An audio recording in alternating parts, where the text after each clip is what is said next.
सुप्रभात छात्र। आज मैं आप लोग को पाठ चतुर्थ अकारांत स्त्रीलिंग शब्द बताने जा रही हूँ। संस्कृत में हम इसके पहले बताया था आप लोग को पिछले पाठ में, पार्ट 3 में अकारांत शब्द। अकारांत शब्द हमेशा पुल्लिंग होता है और अकारांत शब्द स्त्रीलिंग होता है। तो अकारांत हम कैसे समझते हैं? जिस शब्द के अंत में अ की मात्रा रहता है उसको हम अकारांत बोलते हैं, और जिस शब्द के अंत में आ की मात्रा रहता है उसको हम अकारांत बोलते हैं। आ की मात्रा हमेशा जो रहता है वो स्त्रीलिंग शब्द होता है। जैसे बालिका, बालिका में क्या है? लास्ट में क में कौन सा मात्रा लगा है? आ की मात्रा लगा है, इसीलिए स्त्रीलिंग हुआ। और बालका, उसके अंत में कौन सा मात्रा लगा हुआ है? अंत में अ की मात्रा, इसलिए वो पुल्लिंग हुआ। तो यहाँ पर तीनों वचन में देखिए, बालिका, बालिके, बालिका। तो एक वचन में जो शब्द रहता है स्त्रीलिंग में उसी शब्द को उपयोग करते हैं एक वचन में। द्विवचन में हम आ की मात्रा हटा के ए की मात्रा लगा देते हैं तो वो द्विवचन में चेंज हो जाता है, और बहुवचन में हम विसर्ग लगा देते हैं तो वो बहुवचन बन जाता है। जैसे बालिका, बालिका एक बालिका हुआ। बालिके, देखिए आ की मात्रा हटकर इसमें ए की मात्रा लग गया तो ये द्विवचन में हो गया, यानी दो बालिका। और बालिका, इसमें आ की मात्रा विसर्ग है तो ये बहुत सारा हो गया, बहुवचन में हो गया, अनेक बालिका। उसी तरह आकारांत स्त्रीलिंग शब्द होता है। याद रखना है कि आकारांत हमेशा स्त्रीलिंग शब्द होता है, और तीनों वचन में एक वचन में सेम उसी शब्द को लिखते हैं। द्विवचन में हम आ की मात्रा हटा के ए की मात्रा लगा देते हैं, और बहुवचन में हम आ की मात्रा लगाते हैं तो वो बहुवचन हो जाता है।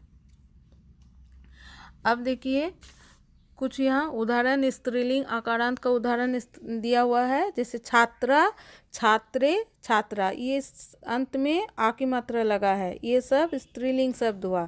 और एक वचन है, ये छात्रे में द्विवचन है क्योंकि इसमें ए की मात्रा लगा दिए त्र में, इसलिए द्विवचन बन गया। और बहुवचन में त्रा, इसमें आ की मात्रा विसर्ग लगा है इसलिए ये बहुवचन हो गया। तो एक विद्यार्थी, दो विद्यार्थी, अनेक विद्यार्थी।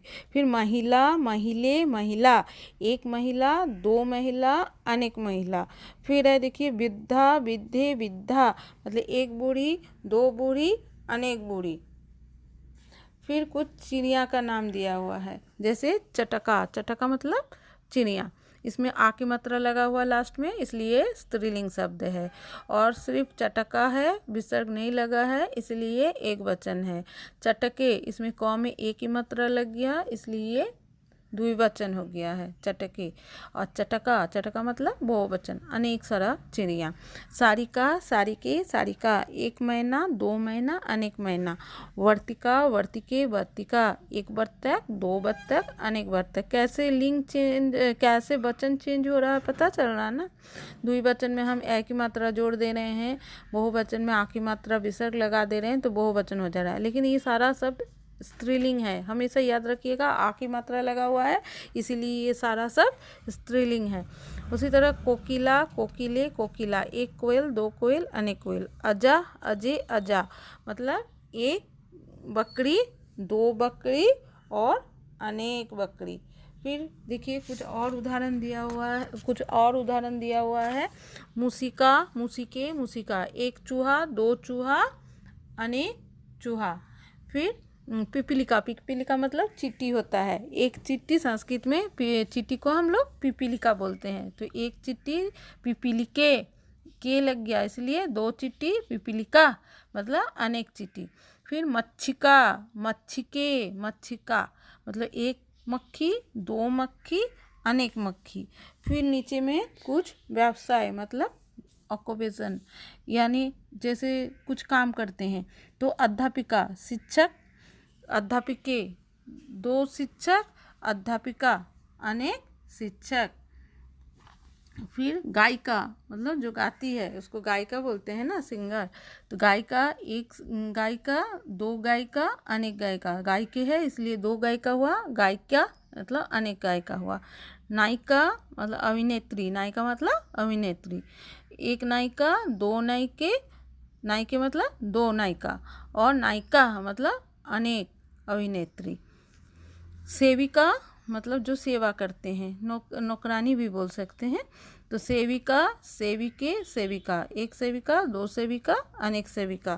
फिर नासिका, नासिका मतलब नाक होता है, नासिके मतलब दो नाक, नासिका मतलब अनेक नाक।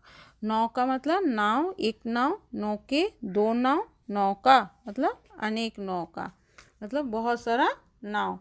फिर इसमें दिया हुआ है वाटिका, वाटिका मतलब उद्यान, बगीचा, वाटिके मतलब दो बगीचा, वाटिका मतलब बहुत सारे बगीचा।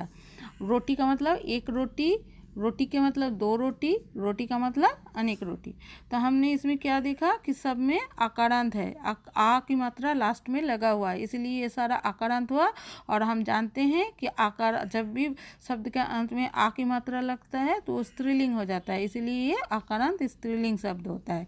और जिसके अंत में अ की मात्रा रहेगा वो पुल्लिंग शब्द होगा।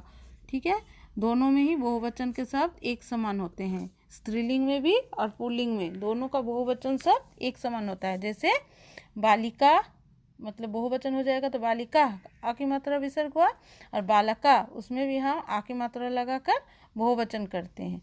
तो ये हो गया एक वचन, द्विवचन, बहुवचन, स्त्रीलिंग शब्द और आकारांत शब्द।